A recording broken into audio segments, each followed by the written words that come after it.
our next speaker, straight from North Carolina, Ben, working on a pretty interesting project called ETH.LIMO. And I'm sure he's happy to tell you guys what it is about. So take it away, Ben. Yeah, thanks everybody. This is my first time in Lisbon. It's a really cool city. I'll say everybody has told me that this is considered cold weather, but being from the southern United States, like it feels great outside. So anyway, so ETH.LIMO, we are a privacy preserving ENS gateway or bridge, depending on how you want to refer to that. And the goal of that is to provide connectivity for website resolution through a browser for users that don't want to have a specialized client, or they may not have the expertise to be able to install that. So we stealth launched this in August of 2021, got some really big adoption through partnering with the ENS DAO, and we've been fortunate enough to receive grants from both the Ethereum Foundation and the ENS DAO itself. Those are both really fantastic organizations to work with, so if you are fortunate enough to be able to be in that position, you will not regret it. It's a fantastic experience. We serve a lot of traffic for, I think, right now, a fairly niche market. So websites are kind of a very nascent thing at the moment, and we'll talk a little bit about just kind of what those are, what they're comprised of. But I think it's important to stress that we made a very conscious decision when we launched this service that we would not collect user data. That's for compliance purposes. But also because we want to respect users' privacy. We don't care where you're coming from. We don't want to know that. We don't want to be able to correlate any of that data. And it's a never-ending battle because there are proxies and different applications depending on how users connect to us over HTTP that can append headers and things like this. So we're constantly sort of monitoring and evolving that to make sure that we're stripping any of that out of our logs. And if you are an ENS domain holder currently, if you use the kind of default registration tool, app.ens domains, we're the default gateway resolver for that. So you'll get a nice little link using Limo, so you can actually click and go resolve your site there. So if you're not familiar with this, a website, particularly within the confines of an Ethereum name service, is comprised of a name and then machine-readable location. In this case, it's a content hash, which uses multi-formats, which then decodes to a multi-hash. In this case, it's an IPFS location. That IPFS content identifier will then contain all of the information that your browser needs to render a static site. So that's in your index, HTML, Webpack.js, images, kind of all of that stuff. Packages it up nicely. We resolve that and then deliver it back to the browser. You can use this. I will say that there are a number of tools out there now that do provide this natively so that you do not have to use a gateway service if you don't want to. Although that doesn't work for the majority of users. If they want to be able to maybe provide a clickable, valid URL for somebody, we see a lot of users that use ENS sites for resumes, for example, and so that's obviously important if you're sending that to someone that they're able to access it. And here's an example using Vitalik's website. He often tweets using Limo links, which is really cool, and I've got a slide later about that, just kind of fun. So our main thesis for this is making ENS adoption and websites more accessible. This is something that I think engineers can benefit from primarily because now there is a service that allows you to give valid URLs to people to access this. It's zero setup for you. It's very easy for the developer to be able to throw up a website. We can resolve it. Your users can then start accessing it that way. And at the end of the day, HTTP is still probably the most widely used protocol on the internet. If you want grandma and grandpa to be able to go to an ENS site, they're going to be using HTTP for that. They're probably not going to install Brave or the MetaMask ENS extension. So it's really nice from that. And we've done a lot of work to optimize the content retrieval on the back end to make this as quick as possible and responsive for our end users. And it's community supported as well. So we have a very active Discord. We're active in the ENS DAO as well. And that kind of gives you a location, come ask questions. And it's helped us to learn a lot more about how websites are being used and some of the challenges that developers and end users end up experiencing using this. So this is just a high-level architecture overview of the service. Yes, it is centralized because in a way it has to be, but this has provided us a really good opportunity to understand some of the challenges around gateways in general. A gateway, for instance, Skynet, Swarm, Arweave, IPFS, I'm sure everybody here has used one of those at some point in time. Cloudflare or Protocol Labs run some of the more prominent gateways. So we just do this for ENS domains. And we can support dynamic certificates too. So if you have subdomains, you don't have to go through the kind of cumbersome process of requesting a wildcard certificate or any of that. There's some very cool tools that are out there now with reverse proxies that allow you to easily integrate with the CA of your choice to be able to provide that. And on this kind of like DWeb storage side of things, so these are common storage protocols, but then we have NIMI, which is really cool project that provides kind of an on-demand dynamic social page. So if you have an ENS domain, but maybe you didn't configure a content hash or you don't want to do that for whatever reason, they'll render there we go. They'll render a nice little page for you with all of the other supported text fields for an ENS domain. So you can have your Twitter, GitHub. This is just Nick Johnson's example. We like to use that because he's well known. Go back a slide. I don't know how that got out of order.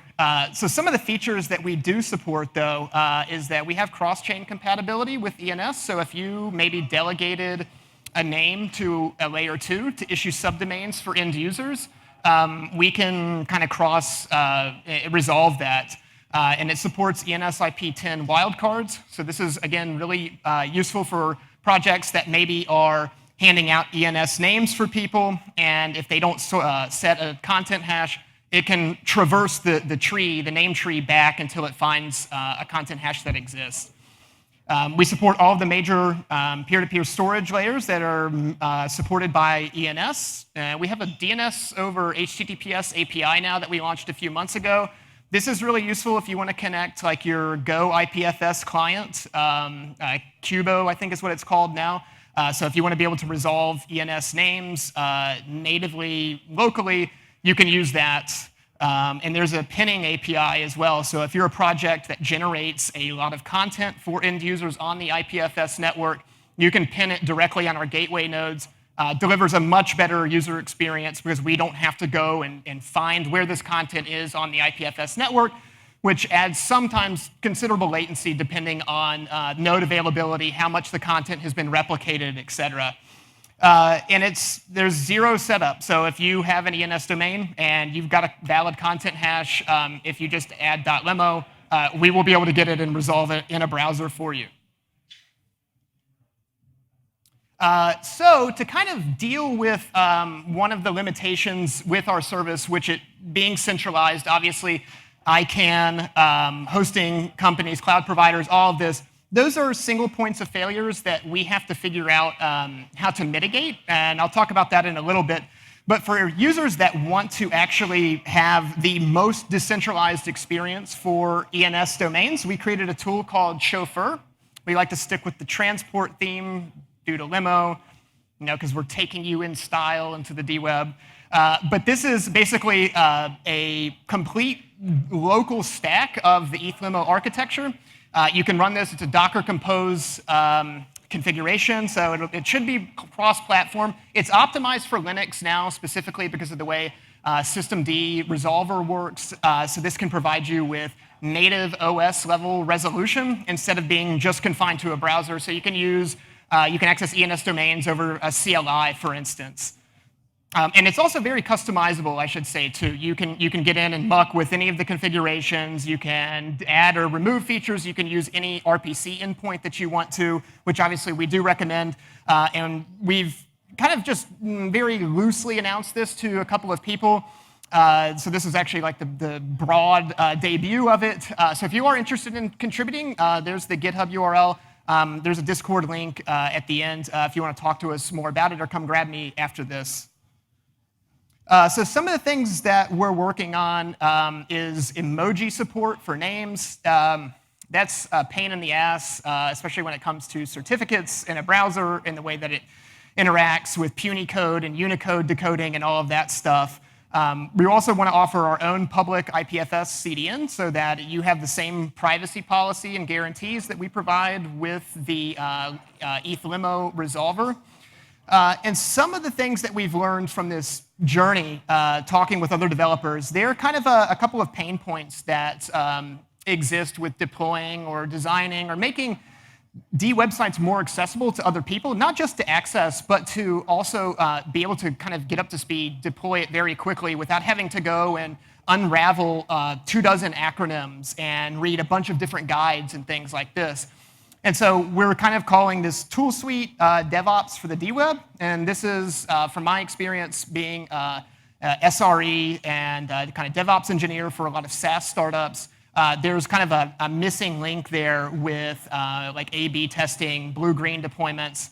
A D-Web deployment is kind of an all-or-nothing operation. If there's an error or a bug or some type of vulnerability, you've got to be able to quickly roll that back. And so we're working on some ways to do that in the most decentralized way possible.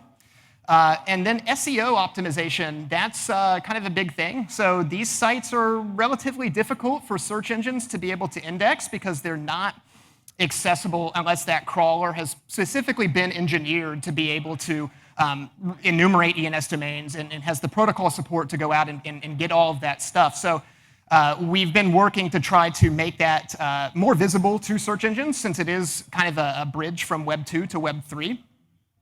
And this also includes educational material to make this, I think, a little more easily understood for end users and providing some privacy-focused analytics for people.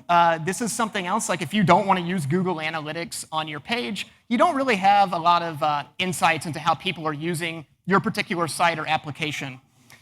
And as a result of kind of this whole experience, one of the things that we realized was that gateways are, they're not going away anytime soon. Unfortunately, for adoption to continue, and this applies to not just projects like this, but this could be Infura. This could be really anything that operates at an HTTP level to make it easier for end users to access things. We're working on a way that we can make that as decentralized as possible and mitigate a lot of the risks that are associated with ICANN, RN, RIPE, kind of all of the NGO, multinational or standards organizations that oversee a lot of the governance for this. And we're working at the D-Web search engine as well. We're really well positioned to be able to index a lot of that content and make it easy to find. So when you talk about decentralizing gateways, there are a lot of challenges there. So a lot of the talks earlier, if anyone's familiar with the OSI model, everything is at layer 7. It is at the application level. But at the end of the day, there is still incredible centralization that exists, not just with cloud providers, but the ISPs, the backbones. If anybody's ever seen that underwater submarine cable map, like if you're talking to Europe for anything, you're going over like 2 links. That's it. Like the majority of traffic is highly centralized there. So we're looking at how to use BGP and autonomous systems to make this as decentralized as possible. I don't think that there's a panacea for this in terms of absolutely saying this is 100% decentralized. The best that you can do, just like within security and privacy, is mitigate the risk and try to reduce that, the surface attack for governance, censorship, kind of all the nasty things that come along with this. And part of that has to do with, deal also with DAOs custodying some of these assets. So if I were to go buy an IP block from RIPE, and I want to use BGP, well, who's going to administer that? Who's going to be the legal entity that is the point of contact for that? It's not clear. So with projects like LexDAO and a couple of others, they're kind of working on these DAO frameworks to make basically a one-click deployment of a legal company. And with the advent of the Wyoming DAO LLC, a lot of this kind of solves some of these problems for us. So as part of this entire effort of not just technology, but then also a legal process and framework to make custodying these assets, again, as decentralized as possible to mitigate some of the controls that exist there. So I just want to thank my team at Limo. I'm the only one here that could make it, but they do a really good job. Nimi has been fantastic as well. They've really been inspirational to work with. They help us understand a lot of the challenges and how to improve our project as well. DXDAO as well. They've been some of our biggest supporters and early adopters of ETH.LIMO, and so it's been a pleasure of working with them. TRGC for putting on this event, and I did leave off the ENS DAO as well, so thank you as well. And this is just kind of cool. This was when we kind of blew up December of last year when Vitalik first tweeted a ETH.LIMO link. He's been using it ever since. And it's just, I don't know, a cool thing. It's a badge of honor to actually see kind of, one of the biggest names in the Ethereum scene using your service. And so very cool there. And here's information if you want to get in touch with us. Our Discord is probably where we're the most responsive. My brother manages the Twitter, so he'll try to respond to you if you send him a message. That's it. Thank you very much. Thank you. Thank you so much, Ben.